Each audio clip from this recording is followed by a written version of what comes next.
There's a specific month that changes a person's entire relationship with work, money, and risk. The month their side income, for the first time, brings in more than their salary did. It doesn't have to be a huge number. It might be a side income of $4,000 against a salary of $3,800. The amounts can be modest. The crossover is what matters, because in that single month, something flips that can never fully flip back. The thing you built on the side became bigger than the thing you were told to depend on. And the psychology of that crossover is completely different from anything that came before it. Even for people who saw it coming. People who reach this point describe checking the numbers twice, 3 times, because part of them doesn't believe it. The salary was supposed to be the big number. The side thing was supposed to be the small number. And now the labels have switched. Most financial advice treats your salary as the foundation and side income as the bonus. The cushion, the extra.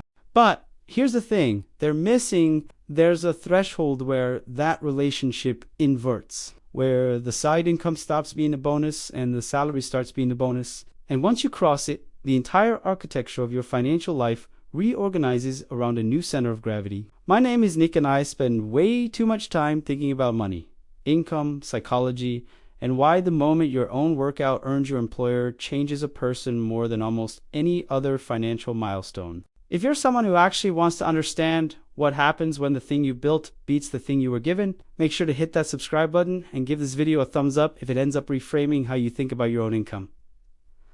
I want to be honest about something before we go further. This is the most aspirational threshold in this entire series. It's not the first dollar or the first 1,000. It's the moment the side thing overtakes the main thing, and reaching it requires years of consistent building for most people. So if you're just starting, this video is a map of the destination, not the next step. But knowing where you're headed changes how you take the steps. Let me be clear about who this video is for. Most people will never hit this threshold because most people will never build side income at all. According to Bankrate's 2025 survey, only 27% of Americans have any side income. And of those, the median is just $200 a month. So the crossover point, where side income exceeds salary, is something only a small fraction of people ever reach. To put numbers on it, if the median side income is $200 a month and the median salary is several thousand a month, the typical side hustler is nowhere near a crossover. They'd need to grow their side income tenfold or more.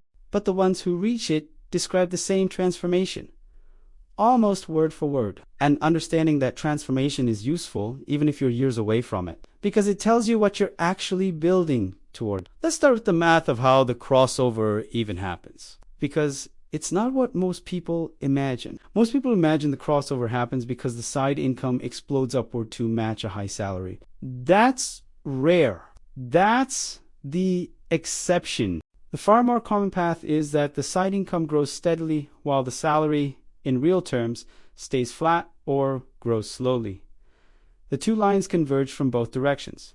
Think about it. The average American salary grows maybe 3% a year, which barely beats inflation in most years. Your real purchasing power from your job is, nearly flat over time. Over a decade, your salary might go from $60,000 to $75,000.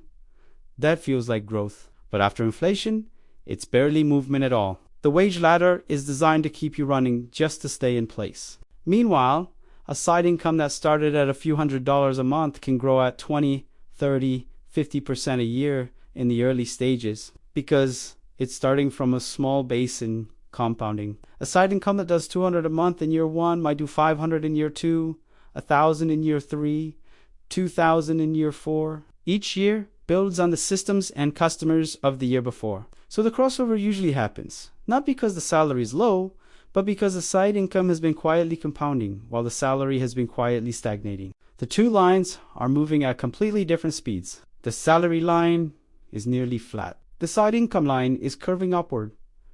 Given enough time, they intersect. That intersection is a crossover.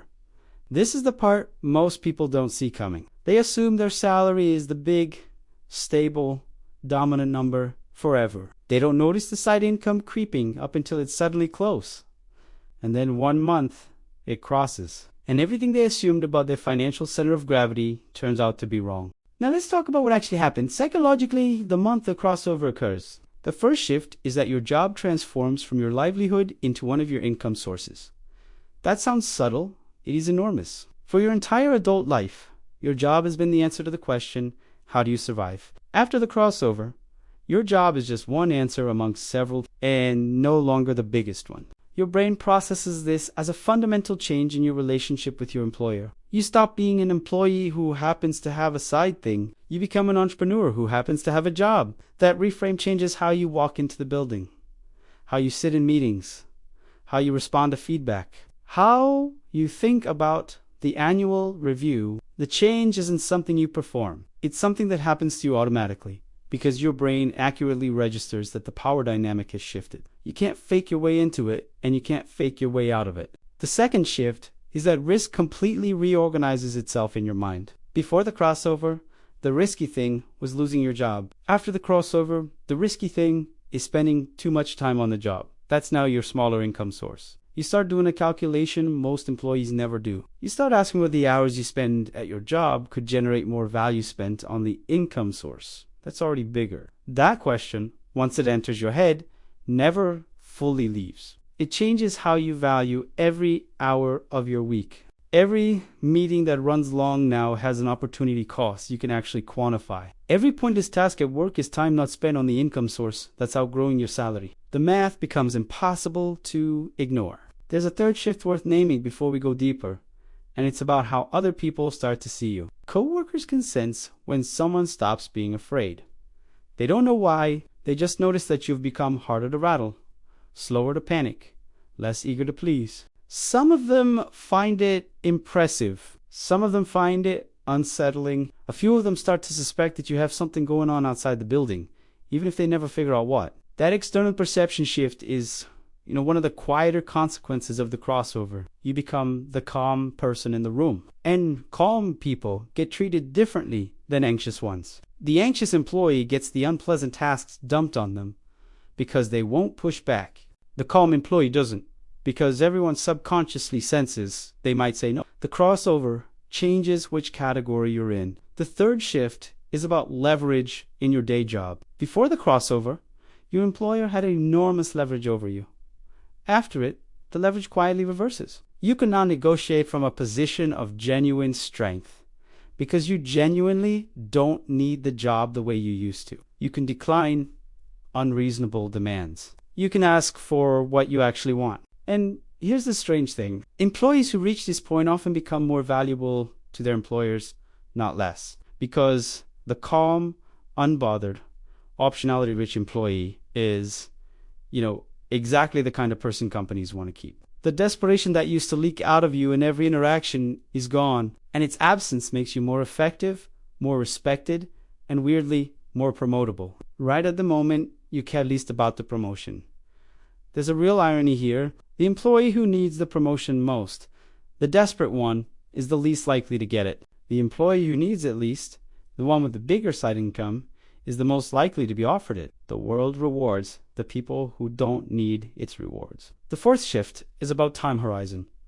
Salary income makes you think in pay periods. 2 weeks, 1 month, the next paycheck. Side income that has grown into your dominant source makes you think in quarters and years. You're running something now, you think like an owner because you are one. That longer time horizon improves almost every financial decision you make. Investing, spending, career moves, they all get more strategic once your mental clock runs on years instead of weeks. Short time horizons produce bad financial decisions. Panic selling, desperate job moves, high interest debt. Almost all of it comes from thinking too short term. The crossover stretches your time horizon, and that alone improves your decision quality across the board. But here's the part most people completely miss, and it might be the most important point in this entire video. The crossover isn't really about the money. By the time your side income beats your salary, you already had enough financial proof that your work has market value. The crossover doesn't prove anything new about your earning ability. What the crossover actually changes is your identity. Specifically, who you believe you are in the economy. Before the crossover, you were fundamentally an employee. Someone whose primary economic identity was tied to working for someone else. The side income was a hobby that paid, or a project, or a hustle. After the crossover, you are fundamentally a producer. Someone whose primary economic identity is tied to creating value that the market pays you for directly. The job becomes the side thing. That identity shift is more powerful than the money because identity drives behavior. And behavior, compounded over years, drives outcomes far larger than any single income crossover. The person who sees themselves as an employee makes employee decisions. They optimize for job security, for pleasing managers, for climbing an internal ladder. The person who sees themselves as a producer makes producer decisions. They optimize for building assets, for serving customers, for creating things that generate value independent of any single employer. Those two people, starting from the same place, end up in radically different financial positions over a decade. Not because one worked harder, because one had a different identity driving every choice. And the identity shift is sticky. Once you've seen yourself as a producer, you can't go back to seeing yourself purely as an employee. Even if you took a job later, you'd carry the producer mindset into it. The self-concept is permanent in a way the income numbers are not. And here's the deeper thing the crossover reveals. The entire economy is structurally divided into people who primarily sell their time and people who primarily own things that generate value. Employees sell time, producers own value. The crossover is, the moment you migrate from one category to the other in your own self-concept. Wage income, the kind you sell your time for, has the highest tax rate, the lowest ceiling, and the least flexibility. It's the worst structured income in the entire economy. But it's the only kind most people ever have. Producer income, the kind that comes from things you build and own, has lower effective tax rates after legitimate deductions, higher ceilings, and far more flexibility. The tax system itself reveals this hierarchy. Wage earners get taxed first at the highest rates, with almost no deductions. Business owners get taxed on profit after expenses at often lower rates, with far more flexibility. The system rewards producers and penalizes pure wage earners. That's not an accident. It's structural. Almost everyone who builds real wealth in America does it through producer income, not wage income. The crossover is the moment you fully step onto that side of the line. Now, an important caveat. Crossing this threshold does not mean you should immediately quit your job. That's a separate decision with its own math. Many people who reach the crossover keep their jobs for years afterward, for the benefits, for the stability, for the structure, for the reduced risk, while the side income continues to grow. There's no trophy for quitting fast. The smart move is often to keep the job while the side income keeps growing, banking the security while building the asset. In fact, the people who quit the moment they hit the crossover often regret it. The crossover means your side income matched your salary once. It doesn't mean it's stable enough to depend on entirely. Yet, patience here is usually rewarded. The crossover isn't a signal to quit. It's a signal that your financial center of gravity has shifted. What you do with that information is up to you and your specific situation. Some people use the crossover as a moment to go part-time at their job, negotiating fewer hours, freeing up more time for the side income that's now their bigger source. Some use it to renegotiate their entire role. Others use it as a quiet confidence that, simply makes them better at everything while they keep their full-time job indefinitely. And some eventually do leave. But the smart ones leave on their own timeline, with their side income well established, not in a dramatic exit the month the lines first crossed. The crossover gives you options. It doesn't dictate which one you pick. That's the whole point of optionality. You get to choose instead of being chosen for. Look, here's the honest truth. Most people will never reach this threshold because most people will never build any side income at all. The crossover is a milestone for a small minority.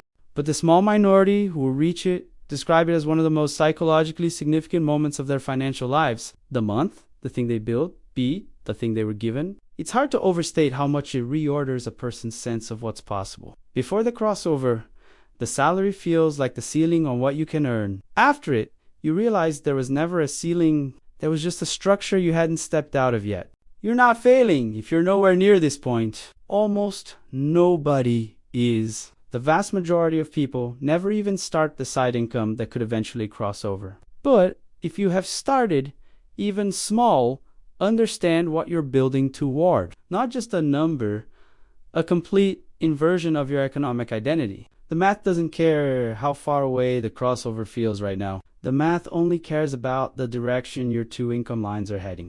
If your salary is flat and your side income is growing, the crossover is coming, even if it's years away. The lines are converging whether you feel it or not, and that's the strangely hopeful part. You don't have to force the crossover, you just have to keep the side income line climbing and let the math do the rest. Time does most of the work.